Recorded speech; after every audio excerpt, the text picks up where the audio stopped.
Good evening, everybody. Thank you for joining us for this live digital forum, COVID Questions, Helping Kids and Families Cope During COVID. My name is Chip Minnemeyer. I'm the editor of the Tribune Democrat. It's my pleasure to be with you tonight. This forum is brought to you by the University of Pittsburgh at Johnstown, In This Together Cambria, and the Tribune Democrat. And we do have a great panel to join with you tonight, and we've got some advanced questions, but we'll take your questions tonight as well. Our panel includes Heidi Niebauer, who is a member and family advocate with Magellan Health. Hi, Heidi. Where she facilitates the My Life program for teens and young adults. She has worked since 2005 in social services in many sectors, including mental health, developmental disabilities, youth and families, secondary and elementary education, and workforce development. Hi, Heidi.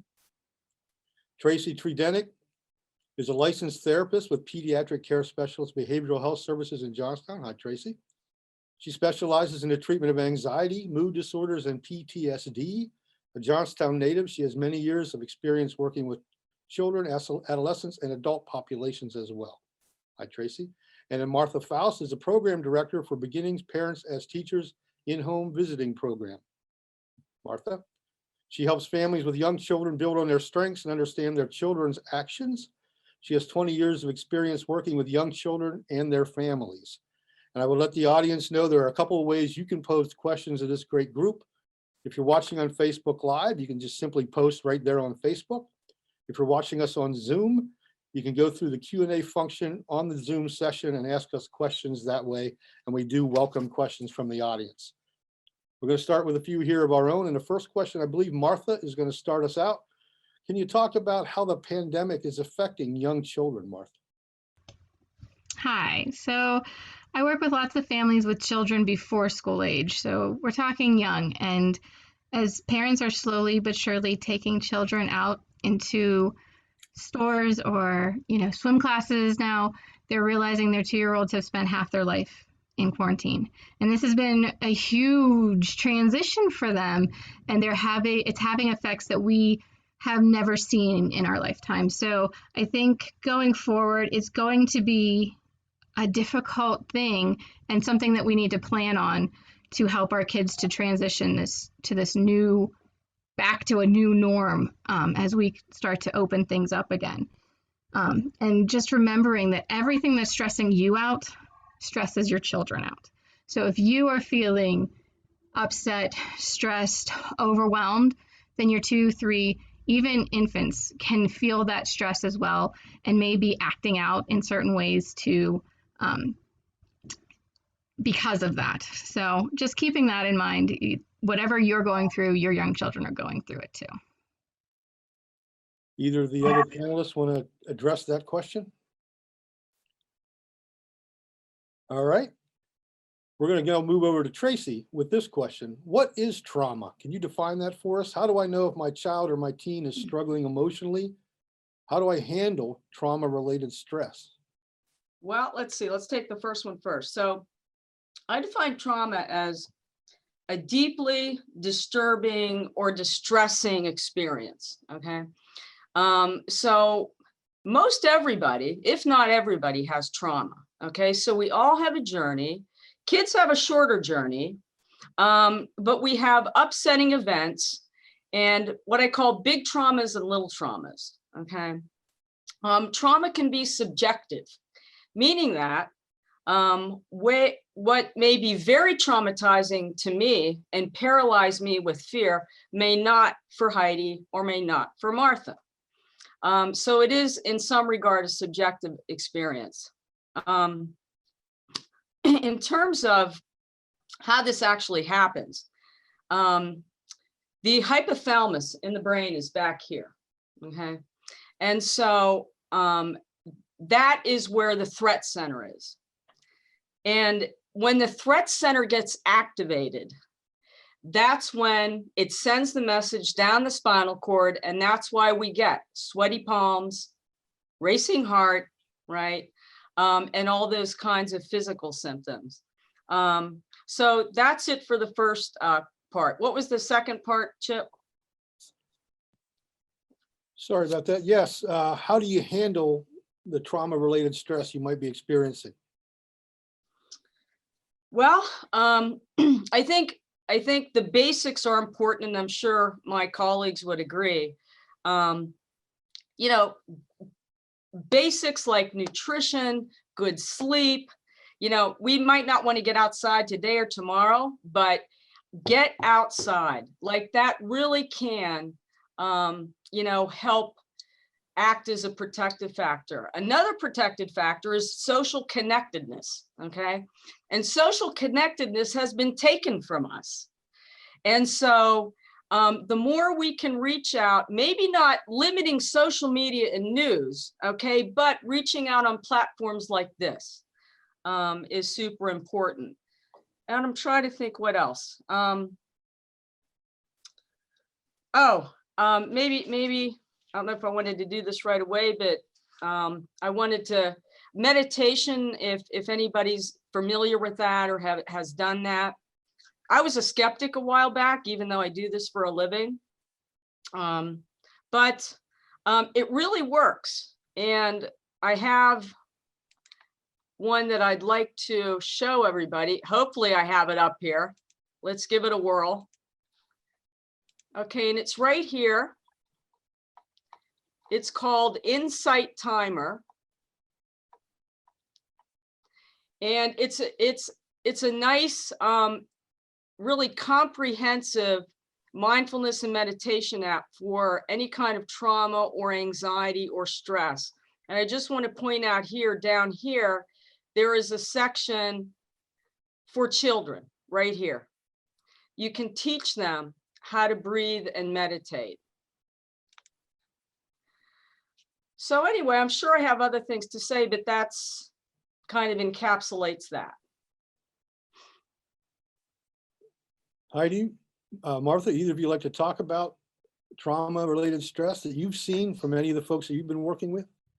I just wanted to follow up. She found that on the site. There's a lot of books on Scholastic. If you get Scholastic flyers, this is one is called Belly Breathe, and it's really cute. It can teach really young children that simple breathing to help them start that meditative, that calming effect. So.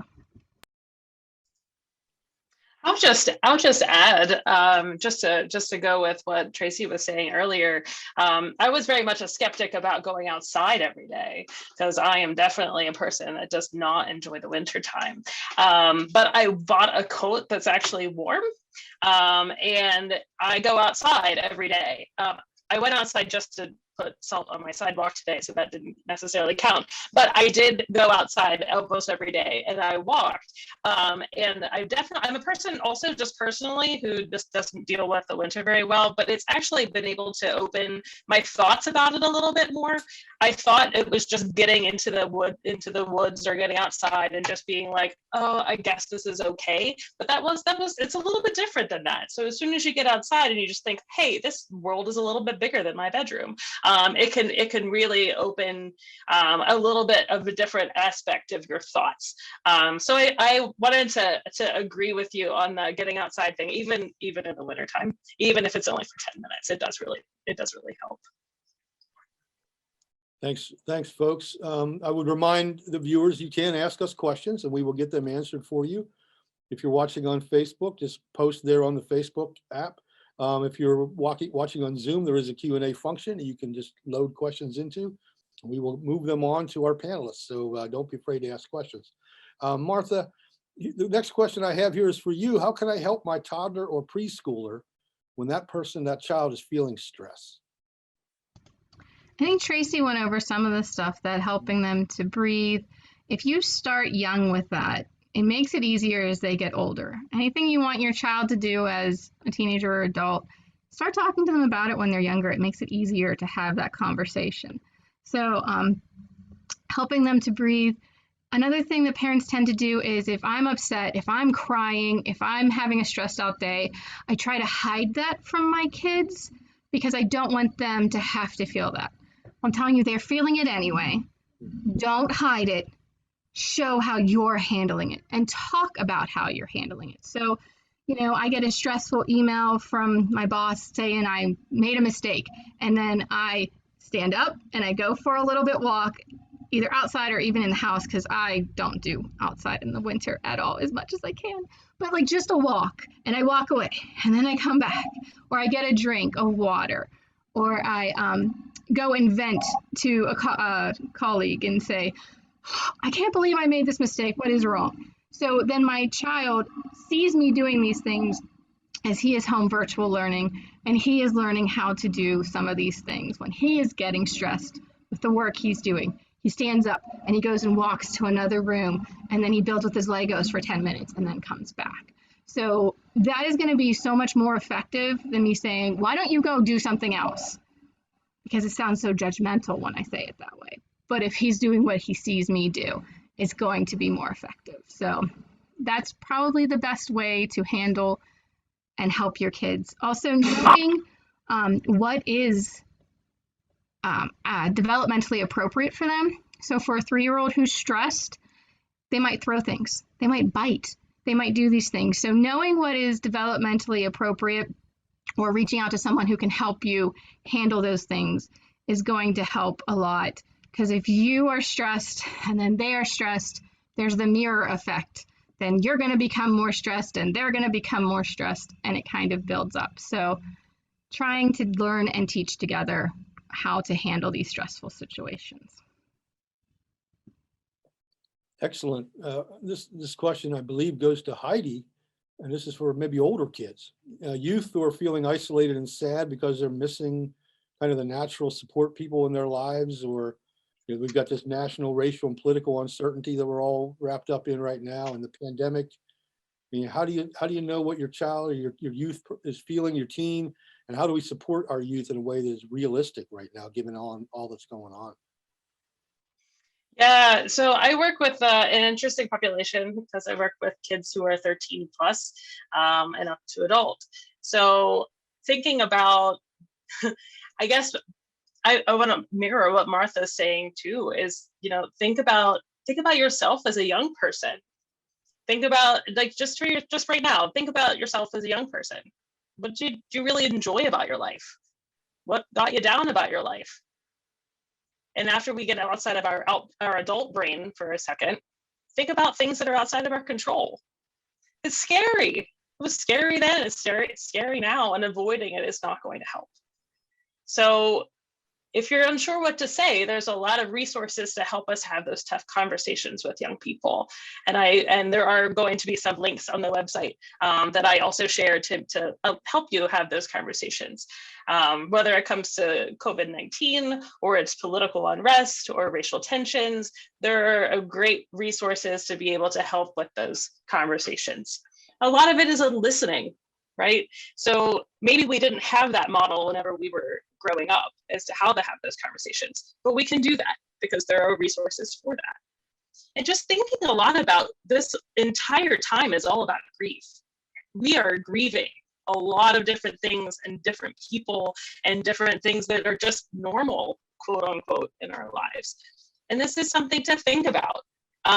Whenever we're just upset in general, I mean, I'm upset in general because there are a lot of things I'm missing in my life and people that I'm missing in my life. So we need to think about how we're going to have those conversations with people, and how can we ask somebody how they're doing and get a true answer? Because let's be honest, what we typically do is, hi, how are you? Good, how are you? Right? So if we have a real conversation and say, well, I've noticed that maybe you're not really acting yourself lately. I'm not judging, I'm here for you. Is there anything you want to talk about? Then again, there's going to be more resources online for that. There's a great website called Seize the Awkward, and it actually encourages you to seize an awkward conversation. And it's much better to have an awkward conversation than to not have the opportunity to have that conversation later.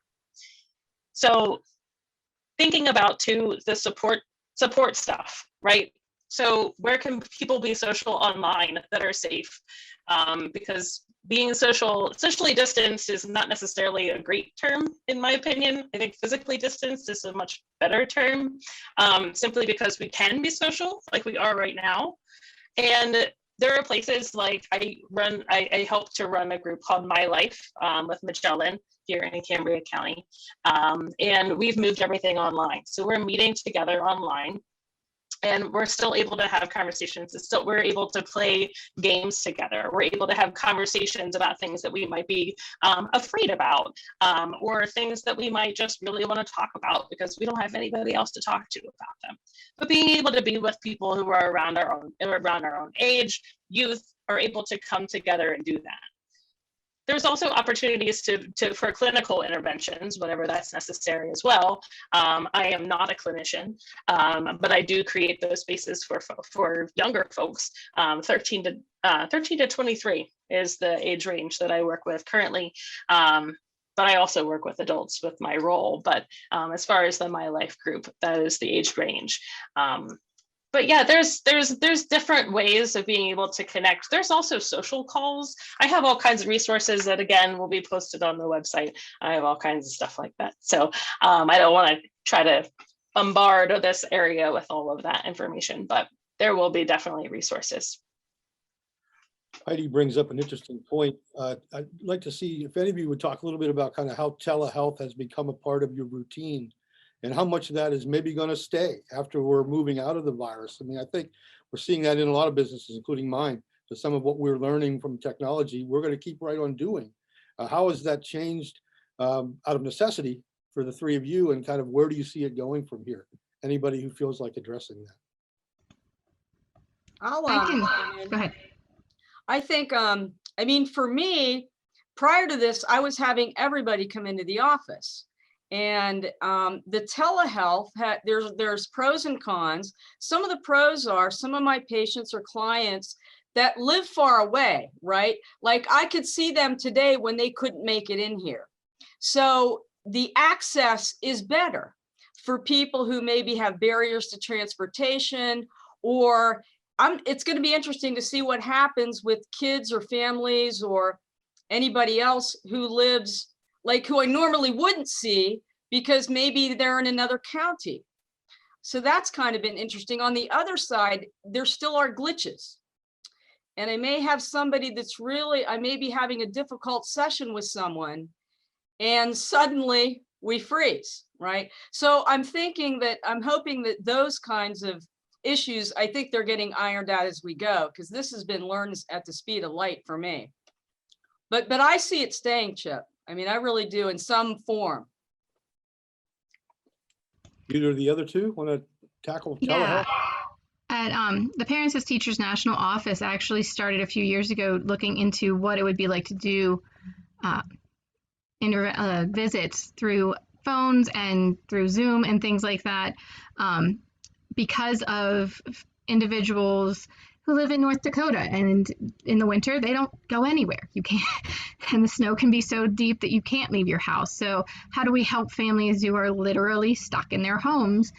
And so they had started this whole process before and then just sped it up for COVID, and they have protocols in place to continue this as needed as we go forward. So whatever meets the needs of the family is what we're going to try to do. Obviously, in person is preferred by most, but there are some people, they don't want you to come into their house. But if you can come in through the screen, it's a little less invasive and maybe build up that relationship, and then they'll let you come to their house. I think that Tracy's right. This isn't going anywhere, but it's going to be one of the options moving forward.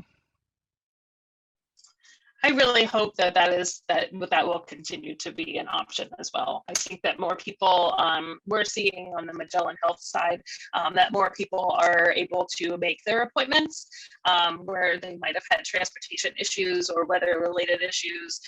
So that, I mean, I personally am very much in favor of it being one of the options as well. I'm excited about hopefully being able to get back in person with our youth, because we were cooking and eating dinner together and things of that nature. So it was a lot more fun than spending an hour online. However, you know, we do fun things. So it's something, but it's not the same. But so I think that it's good as an option for sure. Great, thank you. We do have a couple of questions from the audience, and we'll start with this one. This one came on our through the Zoom Q&A. Sometimes as a parent, I feel that I should try and provide lots of entertainment for my kids, but I'm also feeling overwhelmed or exhausted with everything as well. How much should we feel obligated as parents to fill in all the missing pieces of their social lives? I'll throw that out to the three of you. So I have been reading a lot about how children today are never bored. There's a very huge lack of actual boredom in which children are able to problem solve and be creative to fill that empty void, because we have this culture of continually giving them things to do. And I think it's done out of love, and I think it's done out of concern for their, education and everything. And I don't believe anybody ever meant to create these children who are like, oh no, something's wrong. I need to find an adult to solve this for me. And I obviously don't mean to say don't pay attention to your kids, because we all know you need to. But let them be bored. My 10-year-old comes up to me and says, I'm bored. I'm like, good. What you gonna do? And he's like, I don't know. And then he sits there for a few minutes and he figures it out. When he was 4, I might have given him some suggestions, but by now he knows he needs to figure out what he's going to do next. So obviously I didn't know this my whole life or anything, and it's taken a while to learn. So starting at any time is always good. Let your kids be a little bored. But also, your 2, 3-year-olds, even some like going into 4, they want to play beside another person. They don't necessarily want to play with another person. That's not developmentally appropriate. So the fact that we're constantly engaging these 2 and 3-year-olds, we might be overstimulating them. And backing off a little bit could be beneficial. So being in the room and reading your book while they're on the floor building with their blocks, that could be, you are spending time with your child. Obviously, if they say, come play, then my suggestion is get on the floor and play with your child. But letting them have those times is something that we almost feel guilty for it as adults, but you need to take care of yourself too. And you need to clean your house, and you need to do your work, so don't let it make you feel guilty if you're not spending 24/7 with your kids right now because they're in your house 24/7. Do it as much as you can and cut yourself some slack. That's my advice. Heidi, Tracy, is the answer the same if you get Yeah, I into the wanted to, teenage years? I heard Heidi or Martha mention take care of yourself, right? And I know we've talked about this. I mean, self-care is so important, and sometimes it feels like there's not time, right? And particularly parents, and I don't want to be stereotypical necessarily, but at least my experience in my office, particularly mothers, and giving them permission to take care of themselves, right? Do things for yourself, take some me time, do some comfort things, treat yourself if possible, get a good night's rest, eat well, all of those kinds of things, because we can't give away what we don't have, right? And I have a lot of empathy, and I'm seeing this too. Families are overwhelmed because they're confined, and it does feel overwhelming. So I appreciate this parent's question, and for what it's worth, you're not alone, because I'm seeing it in my office. All right, we've got another question. I'm sorry. Go ahead. I was just going to add. Go ahead. I was just going to say, the only thing I would add is use this opportunity as a time to be able to encourage your youth to get in touch with what they need themselves. So, I don't work with young children. That's a Martha thing. But as far as being able to, use this opportunity to be able that you are their teacher, as whether you want to be right now or not. They are watching you, and especially if you have older youth who are looking for something to do because they're bored. Maybe this is the chance for you to say, hey, you know what? I'm going to take a break right now. I'm going to try this Insight Timer app that Tracy just told me about. And you want to do something with me? Or maybe afterwards we can eat some ice cream or like do something else. It doesn't, you don't have to pay that much attention to your kids like over and over again. Like I'm reflecting on back on what you guys said. But at the same time, maybe give an opportunity to say, let's get in touch with how we're actually feeling. Are you needing me right now because you're sad? Are you needing me right now because you're lonely? Or are you needing me right now because of something else? So being able to have that self-reflective moment so that they're able to be resilient when whatever new normal looks like. Here's a good, feels to me like a good follow-up question from a viewer. Are there age-appropriate resources that we can access to talk with our kids about the pandemic or to have those conversations as families? I think that there are a lot of resources out there. There's actually some children's books about COVID and what it is that came out back in like April that you can like Google kids COVID book. It's really cute. It's in many languages. They translated it into Spanish and French and German and a whole bunch of languages. So you have to pick your language, but it's a really cute little picture book about what is COVID, because they're just hearing COVID, COVID, COVID, and they get some kind of image in their mind that may or may not be what it is. So making sure that they understand what it is. And then the CDC, I know that it's not a huge fan of people. They have so much on their website, but In This Together does have a link to the CDC website, and it is filled with resources, especially ones for parents and young children. And then Conemaugh Hospital actually has a really decent website. It's conemaugh.org/COVID, and it has links to wonderful handouts and things that you can use that span the gamut of concepts that we have to go through for this pandemic. So I know that all of those resources are available through the In This Together resources, or they will be. I'm not sure which. Okay, here's another question from our audience. Teens have had such a difficult time with the loss of in-person social interaction. Can you share some mental health warning signs that parents can watch out for when it comes to teens? Suggestions about how we can help them manage their stress. I'll go ahead and talk about warning signs. I watched a report on the NBC nightly news last night. It's reflecting what I'm seeing in my office, adolescents in particular. Declining academics. I had a 14-year-old say to me, I was an honor student and now I'm struggling. And I'm seeing that across the board. There's a certain pocket of kids that actually are doing a little bit better online, but poor school performance. They may have changes in appetite, sleep disturbance. They may be irritable. I did want to mention self-injury. So these are all, now obviously when we get to self-injury, we want to maybe refer to a mental health professional, but I don't know. I see it a fair amount in my office. And, with these types of symptoms, I think a very calm and caring approach is needed. Like Heidi was saying, how can I help? Is there anything I can do? Can you tell me how you're feeling?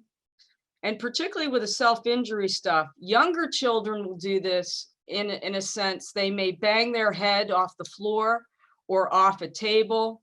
They may skin pick.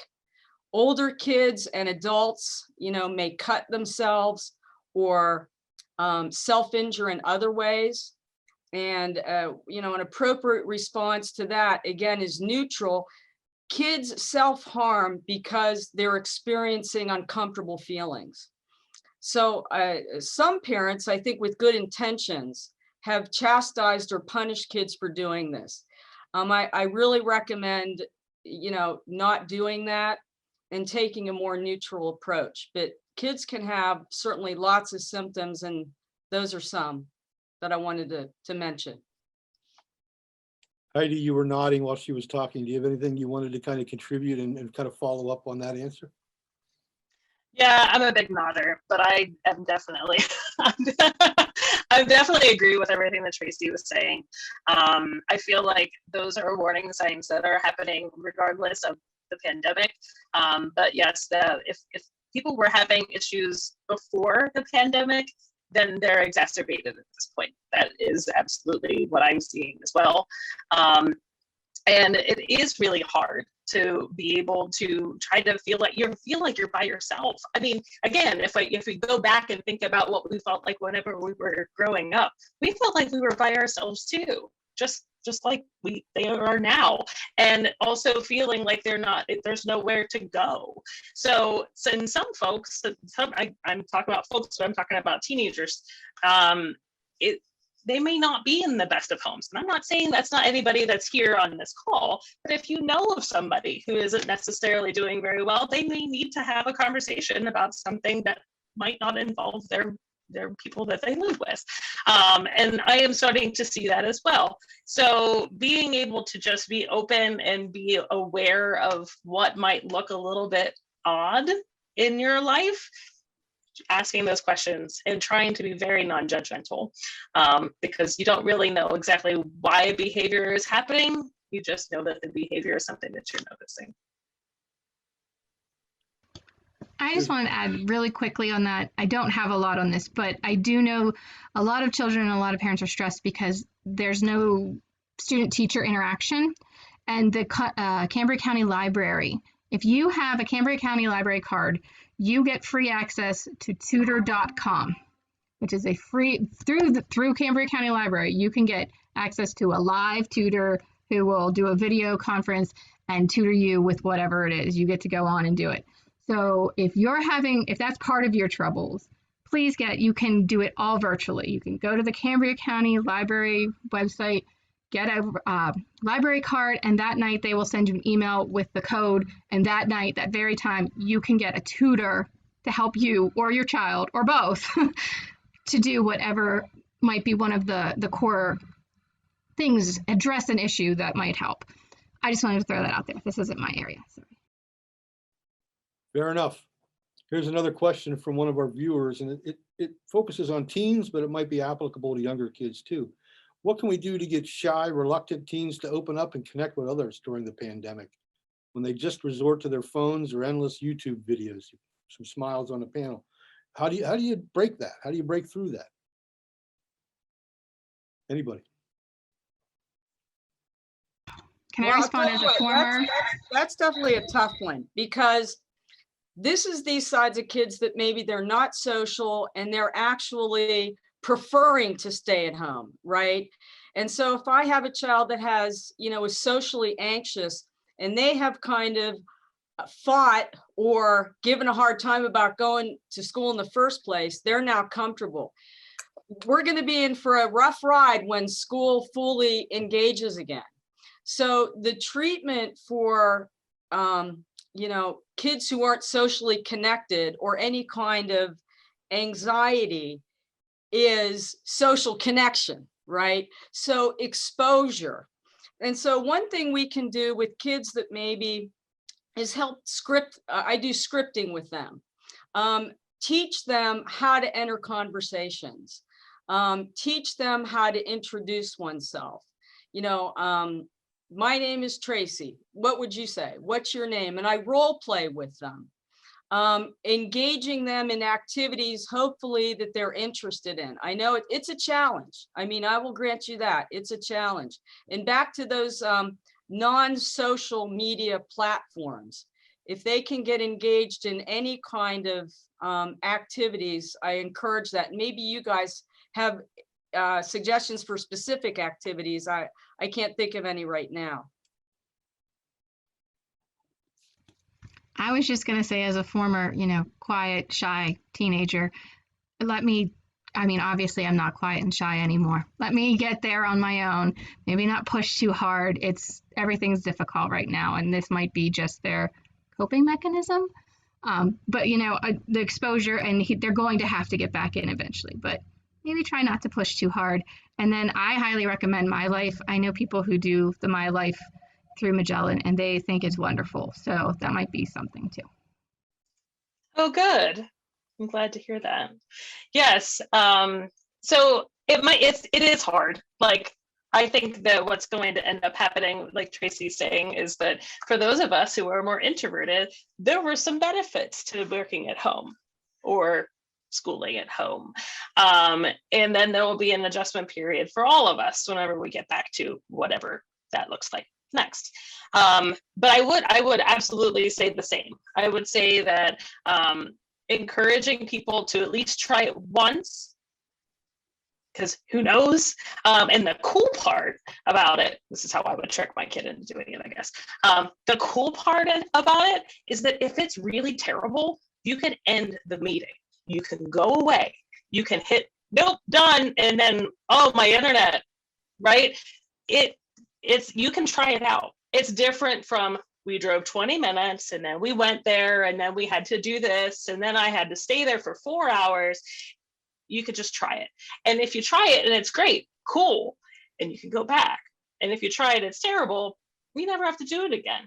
But there are a lot of different virtual opportunities so that you're able to keep practicing your social skills, which is why I still work. So I'm practicing mine too. But that's one of those things. And it is really hard. And I agree, don't push too hard. But if there's a little bit of an opening there, just give them give it a shot.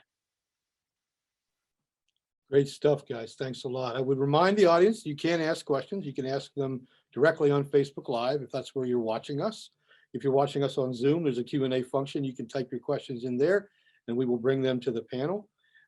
Just a little bit of a reminder, we're going to do this again next Tuesday evening, February 23rd, and that panel will include medical specialists talking about COVID-19. So this has become a regular thing. Thank you, UPJ. Thank you, In This Together Cambria. And next week, we're going to have some medical specialists on to talk about COVID. And we've got sessions scheduled right into April, as far as I know. So keep coming back. Next question for the group, and maybe we'll start this with Martha. We're going to transition at some point. We're not going to be right where we are forever. What can I do to help my child with that transition? There's always change. What can I do to help my child adjust as things evolve? Transitions are always difficult. I mean, think about your life and transitions you go through. It's always difficult. So one of the things that you can do is have a, not a schedule, but a routine, something consistent that they can rely on. Not that we get up at 8:05 and then we go brush our teeth at 8:06 and nothing like that. But after we wake up, then we sit and watch a cartoon and eat our cereal. And then after we're done with that, we go and brush our teeth and get dressed. And then we go for a walk outside. Whatever your routine is, try and keep it as consistent as possible. That also never always works out. No routine is always completely consistent. And so then how do you help your child with that transition? You know, they're going to transition to preschool, or they're going to transition to going to daycare if you have to go back to physical working, if you've been working from home, all of those things. So allowing them a lot of time. I started telling my 2-year-old she's going to preschool next year. She says, but I started now because that gives me a lot of months to be like, hey, look, that kid on that TV show goes to school, and trying to help her get adjusted to the fact that she's not going to stay in this house forever. Huge for my 2-year-old. So, you know, and then allowing them a transition thing. Maybe it is a blanket, maybe it is a teddy, maybe it is a dinosaur toy, maybe it is something complete, a scrap fabric that is, you know, they found somewhere. Whatever works best for them. My daughter, she picks a new transition toy every time. She has to take a toy from downstairs to upstairs. Today it might be her PJ Masks. Tomorrow it might be her dinosaur. She doesn't have a consistent one, but I allow her to take it to the next thing. It's something to help with that transition. My son, who's 10, he used to use his teddy always. He had one toy that he always used. But allowing them to take something from what they were doing to what they're going to, it just helps ease the transition. And just talking to them beforehand, giving them countdowns. So, okay, 5 minutes till it's time to go take your bath. And then you start a countdown. Okay, it's 10 days until you start school. And these kinds of things help them. Time is not a good concept for kids. Time is not a good concept for adults. But, you know, it's even more particularly difficult for little kids. So if you say 5 minutes and then it's 15 minutes later, they're not going to know the difference. But, you know, start giving them that countdown, that warning that something is coming.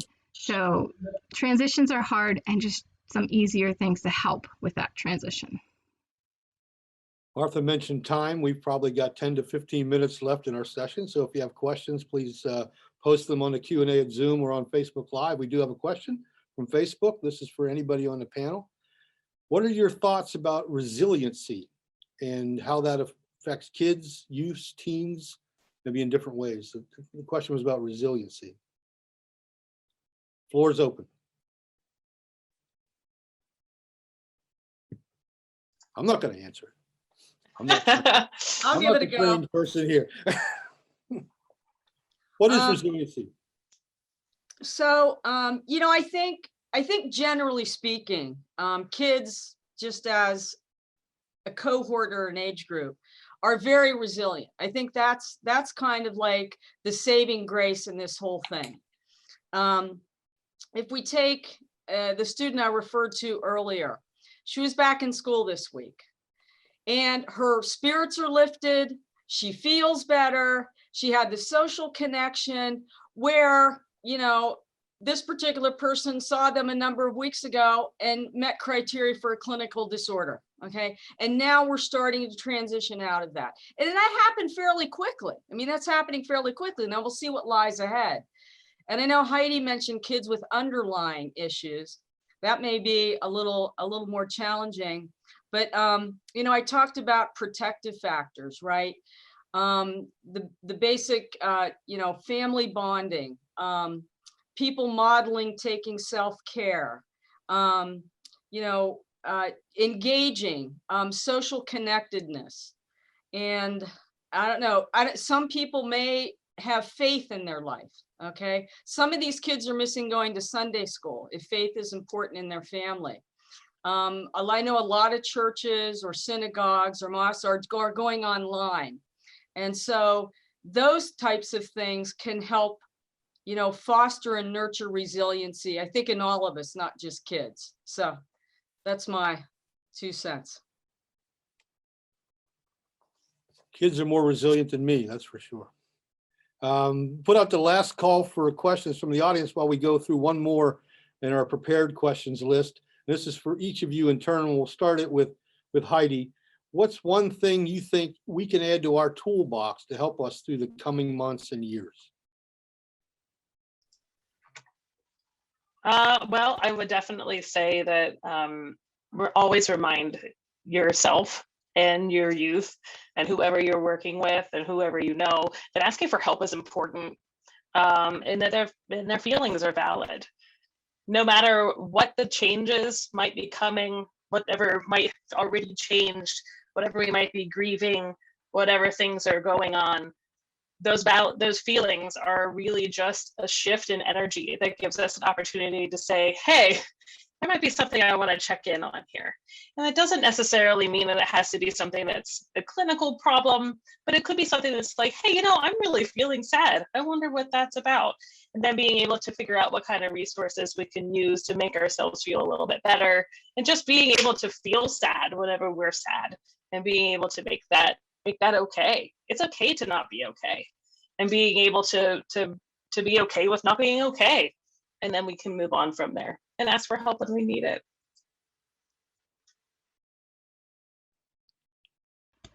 Martha, do you want to follow up? Sure. I was going to say one of the things I think I've been talking about and helping people do more in the past year is grounding techniques, because everything feels so chaotic and out of control, and just being able to ground yourself.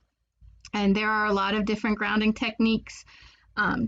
I tried to teach my son the one where you kind of trace your finger and you breathe in and out, and in and out. Didn't work for him. He didn't like it. Doesn't work at all. So, okay, moving on to another grounding technique. And this one seemed to work. I'm going to try it again. We tried it last week, and so hopefully if we need it again, we can use it. But the tensing a muscle and releasing it. So we started with his toes and his feet, and he tensed them up and released. And then we did his calves and release your thighs. And of course, we do it much slower than this, but just trying to, we have control over our muscles. Even though the world feels out of control, we do have control. And so he tensed these and released. And then he was able to go and do his work for the day. So don't give up. Keep trying whatever technique works best for you. For me, it's just simply putting my hands on my lap and kind of just sitting here and taking a few breaths. That doesn't work for everybody. Find what works for you, help you feel more in control about your life, because no one has real control of anything. I often remind people to embrace their Elsa and let it go. I remind myself of that a lot too. So. Great answers. Here's another one from the audience from Facebook. And this is a topic we've covered a little bit, and this may be asked in a different way. What suggestions would you make for continuing to gauge and support children's mental health after the pandemic ebbs and we've kind of moved back to whatever normal looks like going forward? Anybody feel like taking that one? Could you repeat it? Yes, I can. Thank you. Here's the question from Facebook. What suggestions would you offer for continuing to gauge and support children's mental health after the pandemic ebbs, after we move through the pandemic and we start to get back towards something that might be normal again? Well, I mean, I don't know if they're referring to just children in general. Is just, I think kids are starting to find that it's okay to be in counseling or be in therapy and ask for help, right? So I think, continuing to destigmatize mental health, I think we've come a long, long way. But if you hear someone, making fun or making light or telling someone to just snap out of it, to gently correct them and say, hey, do you know what I mean? It's a sign of courage and positive to reach out for help. And I wanted to say, I think in our county, in Cambria County, we are blessed with a plethora of services. I mean, we truly are. Not only my two colleagues here, but I know I work at Pediatric Care Behavioral Health, but we have Knowlton Diagnostics, we have Croyle Nielsen, we have Bergen Associates. So I encourage that there are plenty of excellent helpers out there. If anybody needs to reach out, I encourage them to do that. And while I'm thinking about it, before I forget, I did want to put out there the number to Cambria County Mental Health Crisis. If you feel that you or your child are in trouble, it is okay to call there. Okay, it is okay to call there. It is 877-268-9463. Again, Cambria County Crisis, Mental Health Crisis, 877-268-9463.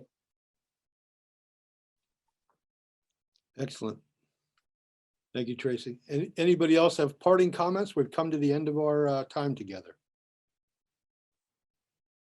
Very good. Thank you so much. I want to thank the panelists, Martha Faust from Beginnings Parents as Teachers In-Home Visiting Program, Tracy Tredenick, licensed therapist and pediatric care specialist, behavioral health services in Johnstown, and Heidi Niebauer with Magellan Health. Thank you all very much for joining us. Thank you to our audience for the great questions that you sent in. And thank you very much to University of Pittsburgh and Johnstown, In This Together Cambria. My name is Chip Minnemeyer of the Tribune Democrat. Thank you very much and good night.